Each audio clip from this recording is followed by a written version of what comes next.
A promise under pressure. In the early days of the wandering people, Abram and Sarai lived beneath wide skies and carried a promise that shaped every step of their journey.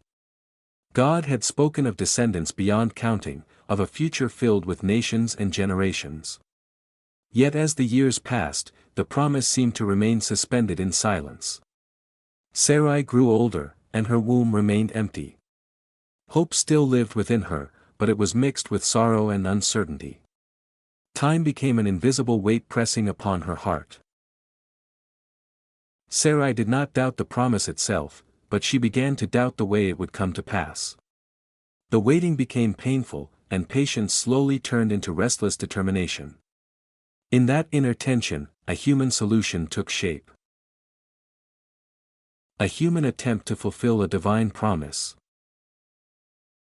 Within Sarai's household lived Hagar, an Egyptian servant who had no power over her own fate.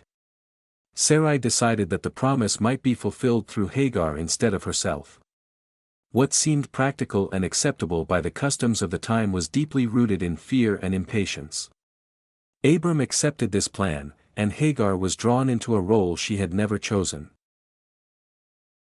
When Hagar became pregnant, the fragile balance of the household changed. Her status shifted, and with it her inner posture. Sarai, who had initiated the plan, now felt displaced and wounded by the very outcome she had sought. Tension grew where hope had once lived.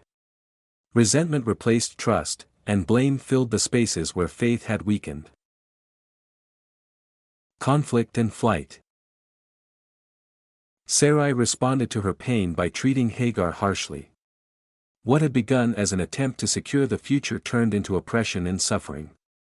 Hagar, carrying new life and deep fear, could no longer endure the situation.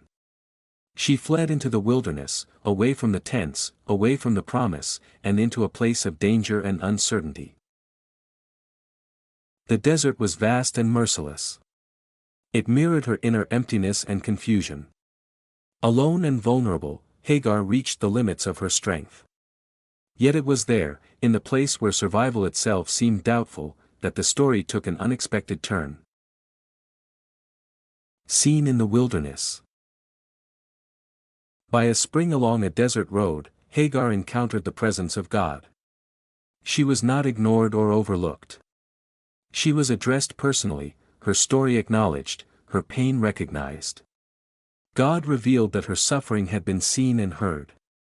She was given direction to return, not because her pain was meaningless, but because her life and her child were part of a greater story still unfolding. Hagar received a promise of her own. Her son would live, and his descendants would become numerous. His life would be marked by struggle, but also by strength and survival. In that moment, Hagar understood something no one had ever shown her before: she mattered. She named God as the one who sees. The return and the birth. Strengthened by this encounter, Hagar returned to the household she had fled. Her circumstances did not immediately change, but she herself was changed. She carried within her not only a child, but also a promise and a memory of divine attention. In time, she gave birth to a son. Abram named him Ishmael, a name that forever carried the reminder that God hears the cries of the afflicted. Ishmael became a living sign of both human failure and divine mercy. His existence stood as proof that God works even through broken decisions and painful paths. Meaning and reflection. Genesis chapter 16 is a story about waiting, fear, and the consequences of trying to force outcomes instead of trusting timing. Sarai and Abram believed the promise, but they struggled to wait for its fulfillment.